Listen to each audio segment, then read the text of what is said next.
Hello everyone, I am श्रुति गुप्ता और आज के वीडियो में हम डिस्कस करने वाले हैं एक बहुत ही important topic that is this pointer.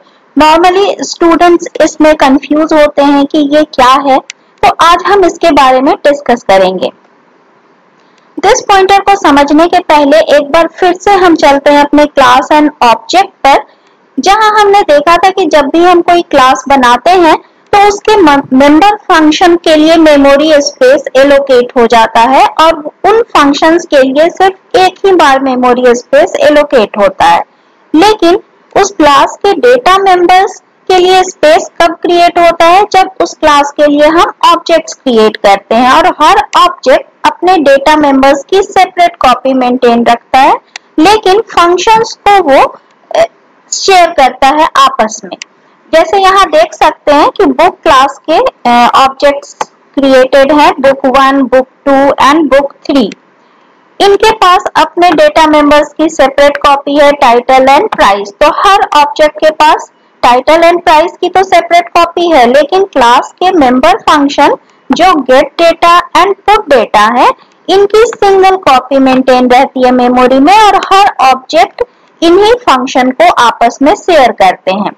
तो ये कॉन्सेप्ट हमने पहले भी पढ़ रखा है, लेकिन इसमें प्रॉब्लम क्या आती है कि कंपाइलर को कैसे पता चलेगा कि किसी मेंबर फंक्शन को किस ऑब्जेक्ट के डेटा मेंबर्स की वैल्यूज मैनिपुलेट करनी है, क्योंकि फंक्शन एक ही है, ऑब्जेक्ट्स कई हैं, हर ऑब्जेक्ट का अपना डेटा मेंबर है। तो जब हम फंक्शन को इन्वोक करते हैं तो कंपाइलर ये कैसे ट्रैक करेगा कि वह किस ऑब्जेक्ट की वैल्यू को मॉडिफाई करे उस फंक्शन के थ्रू।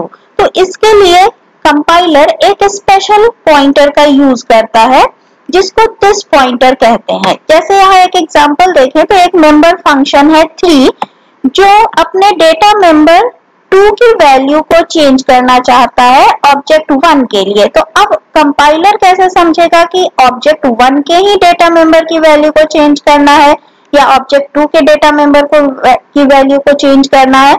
तो इसके लिए वह दिस पॉइंटर का यूज करता है। यह एक इनबिल्ट पॉइंटर है जो करेंटली कॉलिंग ऑब्जेक्ट के एड्रेस को स्टोर करता है, यानी कंपाइलर हमेशा ये ट्रैक करता रहता है कि कौन सा ऑब्जेक्ट उस फंक्शन को कॉल कर रहा है, और यह कंपाइलर करता किससे है? दिस पॉइंटर के थ्रू। तो फ्रेंड फंक्शन में दिस पॉइंटर का यूज नहीं किया जा सकता है। क्यों? क्योंकि फ्रेंड फंक्शन क्लास का मेंबर फंक्शन नहीं होता है।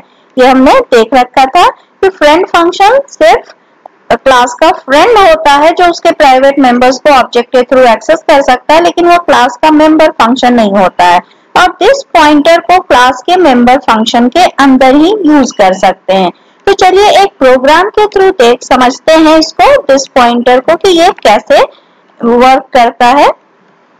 यहाँ मैंने प्रोग्राम में दिस पॉइंटर का यूज किया है, जिसको समझने की कोशिश करें। एक क्लास सेल्समैन बनाया है जिसके 2 मेंबर्स हैं, नेम एंड टोटल सेल्स, और साथ ही साथ सेल्समैन क्लास का कंस्ट्रक्टर बनाया है, पैरामीटराइज कंस्ट्रक्टर है ये, जिसमें फर्स्ट आर्गुमेंट स्ट्रिंग होगा और दूसरा फ्लोट आर्गुमेंट है f। strcpy के थ्रू नेम को पहले ब्लैंक स्पेस से इनिशियलाइज कर रहे हैं और नेम की वैल्यू इनिशियलाइज हो रही है किससे? s से, यानी यहाँ जो स्ट्रिंग पास करेंगे इसमें पैरामीटराइज कंस्ट्रक्टर में, उससे नेम की वैल्यू इनिशियलाइज होगी और f इनिशियलाइज कर रहा है टोटल सेल्स को। तो इस तरीके से ये कंस्ट्रक्टर इन्वोक होगा। और साथ ही साथ pnr ऑब्जेक्ट, इसमें दिस पॉइंटर के थ्रू नेम की वैल्यू को हम प्रिंट कर रहे हैं, साथ ही साथ ये मैसेज प्रिंट कर रहे हैं कि यह फंक्शन इन्वोक हो रहा है। और टोटल सेल्स की भी वैल्यू मैं दिस पॉइंटर के थ्रू प्रिंट कराना चाह रही हूँ। अब यहाँ कंपाइलर ये समझता है कि दिस किस ऑब्जेक्ट को पॉइंट कर रहा है, या जिस ऑब्जेक्ट को पॉइंट करेगा उसी ऑब्जेक्ट के नेम की वैल्यू एंड टोटल सेल्स की वैल्यू स्क्रीन पर प्रिंट होगी।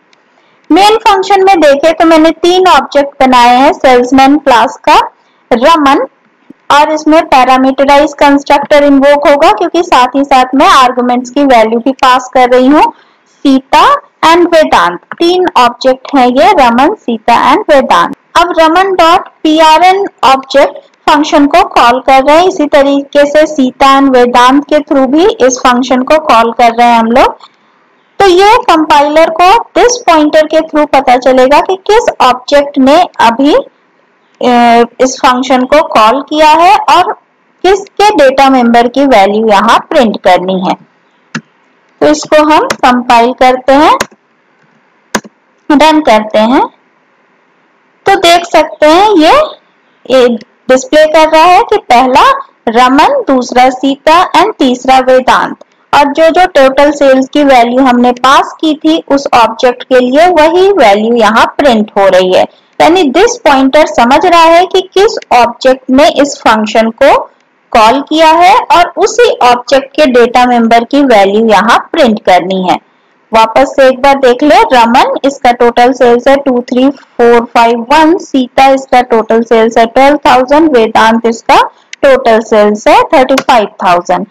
अब अपने मेन फंक्शन में हम देखें तो हमने यही वैल्यू पास की थी ऑब्जेक्ट में, यानी पैरामीटराइज कंस्ट्रक्टर को कॉल करते समय हमने यही वैल्यू पास की थी और डेटा मेंबर्स की वैल्यू इसी से इनिशियलाइज हो रही थी जिसको ये प्रिंट कर रहा है दिस पॉइंटर के थ्रू। तो आपको दिस पॉइंटर समझ में आया तो इस वीडियो को लाइक, शेयर एंड सब्सक्राइब करें, साथ ही अपने नोटिफिकेशन बटन को ऑन करें। Thanks for watching this video.